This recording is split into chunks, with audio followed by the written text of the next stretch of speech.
නව ජීවන රටාවක් උදෙසා මීටරෙන් ජීවත් වෙමු. රෙජ්ජුවේ ආර්යා ළමා රෝහලේ නේවාසිකව ප්‍රතිකාර ලබන මාස 10ක් වයස ඇති කුඩා දරුවෙකුට COVID-19 ආසාදනය වී තිබෙනවා. රෝහල් අධ්‍යක්ෂ විශේෂඥ වෛද්‍ය ජී විජේසූරිය මහතා සඳහන් කළේ පසුගිය 7 වෙනිදා මෙම දරුවා උණ රෝගයේ වැළඳීම හේතුවෙන් රෝහල් ගත කළ බවයි. මේ දරුවා රෝහලට ඇතුළත් කරන අවස්ථාවේදීම තියෙන රෝග ලක්ෂණ අනුව සැක හිතලා ඒ දරුවා අපි අනිකුත් දරුවන්ගෙන් සහ කාර්ය මණ්ඩලයෙන් වෙන් කරලා ප්‍රතිකාර කිරීමට තීරණය කරා. එහිදී අපි රෝහල තුළදී ගන්නා ලද සාම්පල පරීක්ෂා කිරීමේදී ඒ රෝගේ වැළඳී ඇති බවට තහවුරු කර ගැනීමට හැකියාවක් ලැබුණා. ඒ අනුව ඊයේ සන්ධ්‍යා කාලයේදී එම දරුවා අපි IDH රෝහලට මාරු කරලා යැවීමට කටයුතු කරා. මේ අතර එම වාට්ටුවේම ප්‍රතිකාර ලැබමින් සිටි තවත් මාස 5ක් වයස ඇති බිලිඳෙකුටද PCR පරීක්ෂණ සිදු කර තිබෙනවා. 8 වෙනි මාසයේ සිට ප්‍රතිකාර ලබන දරුවෙක් මෙම රෝහලේ නතර වෙලා සිටිනවා. ඒ දරුවාගේ වයස මාස 5ක් පමණ විතර වෙනවා. ඒ දරුවාගේ පදිංචිය නුවර ප්‍රදේශයේ. නමුත් මාස 2කමාරක පමණ කාලයක් තිස්සේ ඒ අය කොටිකාවත ප්‍රදේශයේ තමයි නතර වෙලා ඉන්නේ. ඒ දරුවාට වැඩිදුර ප්‍රතිකාර කටයුතු කිරීමේදී අපි කෙසේ වෙතත් මව පියා සහ දරුවාගේ PCR පරීක්ෂණ ලබා ගත්තා. ඒ ලබා ගත්තම ඊයේ දිනේදී අපිට වාර්තා වුණා ඒ දරුවාගේ පියාටත් කොරෝනා වෛරසය ආසාදනය වී ඇති බව. මේ වෙනවිට දරුවාත් මවටත් මේ රෝගය ඇති බවට සනාථ වෙන්නේ නැහැ. කෙසේ වෙතත් එම වාට්ටුවේ කාර්ය මණ්ඩල සියලු දෙනා අපි PCR පරීක්ෂණයට යොමු කරනවා. නමුත් ලොකු අවදානමක් තියෙන බවක් අපිට මේ වෙනවිට පේන්නේ නැහැ. මේ අතර කාසල් වීදියේ කාන්තා රෝහලේ ගැබිනි මවකට COVID-19 ආසාදනය වීමත් සමග ඇය රැකියාව සිදු කළ ආයතනයේ සියලු සේවකයන්ගේ PCR පරීක්ෂණ සිදු කර තිබෙනවා. ඇය සේවය කරන ආයතනය විසින් බිනුවන්ගොඩ බ්‍රැන්ඩික්ස් කර්මාන්ත ශාලාවට සේවා සපයනවා. ඒ නිසා තමයි අපි විශ්වාස කරන්නේ මේ රෝගය ව්‍යාප්ත වෙන්න ඇති කියලා. ඊයේ සොයාගත්තු ඒ රෝගියා සේවය කරන ආයතනයේ PCR පරීක්ෂණ කිරීම ඊයේම දවස තුලම සිදු කළා. තවමත් හඳුනා නොගත්තු රෝගීන් මේ සමාජය තුල අපිට එන්න පුළුවන්. ඉතින් එතනදී තවත් කෙනෙකුට මේක ආසාදනය වෙලා තවත් රෝගියෙක් හෝ රෝගීන් පොකුරක් ඇති වෙන්න පුළුවන්. ඒ වගේ තත්ත්වයක් ආවොත් අපිට සිද්ධ වෙනවා මේක නම් කරන්න මේ අපේ COVID-19 රෝගය සමාජගත වෙලයි කියලා. ඒ සමාජගත වීම වළක්වීම සඳහා අපිට ජනතාවගෙන් විශාල දායකත්වයක් අවශ්‍ය වෙනවා. විශේෂයෙන්ම පුළුවන් හැකි උපරිම මට්ටමින් සමාජයට පැමිණීමෙන් සමාජයේ සමග මිශ්‍ර වීමෙන් වළකින්න පුළුවන් තරම් ගෙවල් වලට වෙලා ඉන්න. මේ අවස්ථාවේදී මේ රෝහල් වලින් රෝගීන් වාර්තා වෙනවා. මේ සමග ජනතාවට යම්කිසි විදිහකින් බියක් ඇති වෙලා තියෙනවා මේ රෝහල් වලට පැමිණීම පිළිබඳව. අපිට කාසල් වීදියේ කාන්තා රෝහලට රෝගියෙක් වාර්තා වුණත් එක්කම මේ ගැබිනි මවුරුන් විශේෂයෙන්ම සායන වලට පැමිණීම, ඒ වගේම රෝහලට පැමිණීමට අධිබන්ධිකමක් දක්වනවා, මැලි වෙනවා, ඔවුන් පැමිණෙන්නේ නැහැ කියලා. ඉතින් අත් වශයෙන්ම මේක සම්බන්ධයෙන් බිය යුතු නැහැ. රෝහලක් කියන්නේ රෝහලකට පැමිණුණා කියන්නේ රෝගයක් හදාගෙන යන තැනක් නෙවෙයි. ඒ නිසා අපි ජනතාවගෙන් ඉල්ලා සිටින්නේ කිසිම බයක් වෙන්න එපා රෝහලකට එන්න. කිසිම විදිහකින් රෝහලකින් තවදුරටත් රෝගීන් ඇතිවීම වෙන්නේ නැහැ. හොරණ මූලික රෝහලේ හෙද නිලධාරිනියකටද COVID-19 වෛරසය වැළඳීමත් සමග ඇගේ සැමියා සේවය කළ මත්තේගොඩ පෞද්ගලික තොග බෙදා හැරීමේ මධ්‍යස්ථානයක ඔසුසල වසා දමා තිබෙනවා. එහි සේවය කළ පුද්ගලයන් 8 දෙනෙකු ස්වයං නිරෝධායනයට ලක් කිරීමට කහතුඩුව සෞඛ්‍ය වෛද්‍ය නිලධාරී කාර්යාලයේ මහජන සෞඛ්‍ය පරීක්ෂක නිලධාරීන් අද මෙලෙස කටයුතු කළා. COVID-19 වෛරසය වැළඳුණු හොරණ මූලික රෝහලේ හෙද නිලධාරිනියගේ සැමියා මේ වන විට PCR පරීක්ෂාවට ලක් කර ඇති අතර එහි වාර්තාව ලැබීමෙන් පසුව ඔසුසලෙහි සේවය කළ සේවකයන් 8 දෙනාගේ ආශ්‍රිතයන් සොයා ඉදිරි ක්‍රියාමාර්ග ගැනීමට නියමිතයි. ආඩිගම පුනවිටිය ප්‍රදේශයේ කොවිඩ් ආසාදිත තරුණයෙකු ගමන් කළ ප්‍රදේශය අනාවරණ කර ගැනීමෙන් අනතුරුව ඔහු පැමිණ තිබූ පුනවිටිය ශ්‍රී බෝධිරුක්කාරාම විහාරස්ථානය අද පෙරවරුවේ විෂ බීජ හරණය කෙරුණේ මෙලෙසින්. ඔහු අදාළ විහාරස්ථානයේ ශ්‍රමදානයක් සඳහා සහභාගී වී ඇති බවයි හෙළි වුණේ. 23 හැවිරිදි අදාළ තරුණයා කටුනායක ගුවන්තොටුපළ පිරිසිදු කිරීමේ ඒකකයේ සේවය කරමින් සිටියදී වෛරසය ආසාදනය වී ඇති බවට හඳුනාගෙන තිබුණා.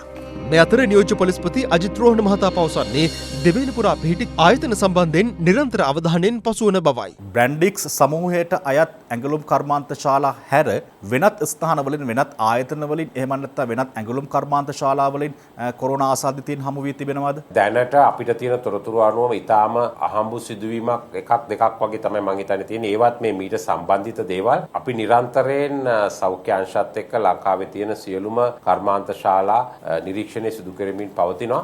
අපිට තියෙන වාර්තා අනුව දැනට මේ බ්‍රැන්ඩික්ස් ආයතනයට සම්බන්ධිත පොකුරෙන් බිහිවෙච්ච ඒවා තමයි තියෙන්නේ.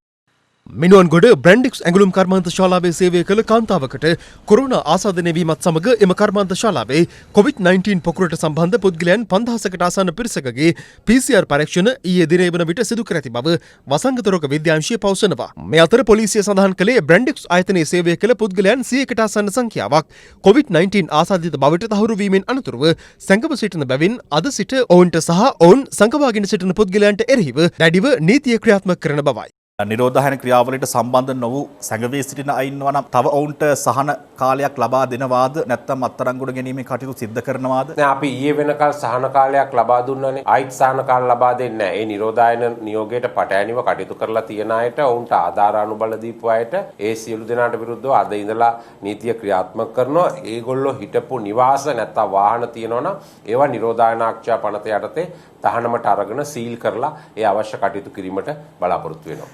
ගම්පා දිස්ත්‍රික්කයේ පොලිස් බල ප්‍රදේශ 18කට නිරෝධායන ඇඳර නීතිය තවදුරටත් ක්‍රියාත්මක වනවා. එම නිරෝධායන ඇඳර නීතිය බලපෑවත්වන ප්‍රදේශවල අත්‍යවශ්‍ය සේවා සැපේද ඇතැම් ආයතන අද දිනේ විවෘත කිරීමට පියවරගෙන තිබෙනවා. හිරු ටීවී පත්තරේ විස්තරේ වැඩසටහනට සජීවී වෙක්වෙමින් නියෝජ්‍ය පොලිස්පති නීතිඥ අජිත් රෝහණ මහතා වෙළඳ සැල් විවෘතව තැබීම සම්බන්ධයෙන් මෙලෙස අදහස් පළ කළා. ඇඳර නීතිය ක්‍රියාත්මක ප්‍රදේශවල අත්අඩංගුවට ගැනීම සහ ඒ දේවල් සිද්ධ වෙනවද සහ ඔබතුමන් සඳහන් කරපු සිද්ධීන් කිහිපයක් අද ජාතක පුවත්පත් වාර්තා කර තිබෙනවා සැඟවී ඉන්නවා නම් ඔවුන්ව අත්අඩංගුවට ගැනීමට කටයුතු කරනවා කියලා. දැන් පොලිස් බල ප්‍රදේශ 18ක නිරෝධායන ඇඳිරි නීතිය ක්‍රියාත්මක වෙනවා. නිරෝධායන ඇඳිරි නීතිය ක්‍රියාත්මක වන පොලිස් බල ප්‍රදේශ 18 පදිංචි ජනතාව අපි දන්නවා යම් යම් දුෂ්කරතා වලට මුහුණ දෙනවා. ඒ නිසා තීරණය කර තිබෙනවා උදෑසන 8 සිට රාත්‍රී 8 දක්වා කාලය තුල ඒ ප්‍රදේශයේ යම් සීමාවන්ට යටත්ව වෙළඳසැල් විවෘත කිරීමට. වෙළඳසැල් කියන්නේ හැම වෙළඳසැලක්ම නෙමේ. ආහාර බෙදා හරින වෙළඳසැල් විශේෂයෙන්ම සුපිරි වෙළඳසැල් ඇතුළු අනිකුත් ආහාර අලෙවි කරන වෙළඳසැල් විවෘත කිරීමට අවස්ථාව දෙනවා. හැබැයි මේ වෙළඳසැල් විවෘත කළා කියලා ජනතාවට tamun කැමති ආකාරයට මේ වෙළඳසැල් වලට යන්නත් බෑ. ඔවුන් යන්න ඕනේ tamunගේ පදිංචි ස්ථානයේ ඉඳලා ළඟම ස්ථානෙ වෙත. යම් කිසි අවස්ථාවකදී ඊට පරිබාහිර ස්ථානයකට ගිහිල්ලා තිබුණොත් ඒ අය ඇඳිරි නීතිය කඩ කරපු අය හැටියට සලකලා කටයුතු කරන්න වෙනවා. ආහාර ද්‍රව්‍ය බෙදා හරින ඒ වගේම ඖෂධ ෆාමසි හිමියන්ගෙන් ඉල්ලා සිටිනවා අද 8 ඉඳලා රාත්‍රී 8 දක්වා විවෘත කරන්න. ඇඳිරි නීතිය දිගටම පවතිනවා නම් හෙට ඒ වගේම ඉදිරි දිනවලත් ඒ ආකාරයට විවෘත කරන්න පුළුවන්. ඒ වගේම ජනතාව tamunට ආසන්නම වෙළඳසැල වෙත ගමන් කරන්න ඕනේ. එසේ නැතුව සැරිසැරීම සපුරා තහනම් වෙනවා. මීට අමතරව ඇඳිරි නීතිය සම්බන්ධයෙන් 91 දෙනෙක් අත්අඩංගුවට අරගෙන තියෙනවා. ඒ වගේම වාහන 23ක් යතුරුපැදි 19ක් ඇතුළුව පොලිස් භාරයට ගෙන තිබෙනවා. නිරෝධායන ඇඳිරි නීතිය තවදුරටත් ඒ ආකාරයටම ක්‍රියාත්මක වෙනවා. දිවයිනේ විවිධ ප්‍රදේශවල ජනතාව සෞඛ්‍ය මාර්ගෝපදේශ පිළිපැදීම සම්බන්ධයෙන් දක්නට ලැබුණේ මෙවැනි තත්ත්වයක්.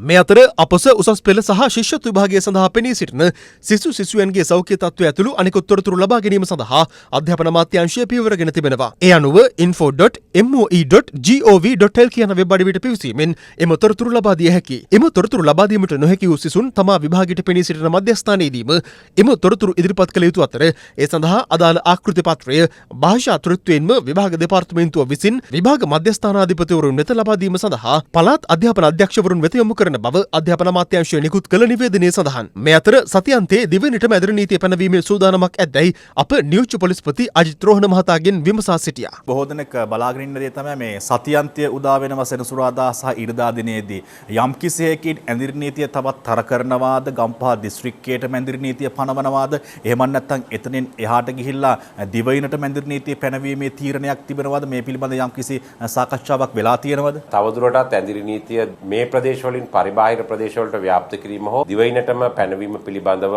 තීරණයක් ගෙන නැහැ. නමුත් දැන් තාමත් මේ PCR පරීක්ෂණ පැවැත්වෙනවා. ඔබ දන්නවා මේකේ තියෙන අවදානම. ඉතින් මේ PCR පරීක්ෂණ වල ප්‍රතිඵලත් එක්ක සමහර විට යම් ප්‍රදේශයක් පොලිස් බල ප්‍රදේශයකට මේක පනවන්න වේද නැද්ද කියලා අපිට කියන්න බෑ. නමුත් දැනට එහෙම කිසිම තීරණයක් ගෙන නැහැ.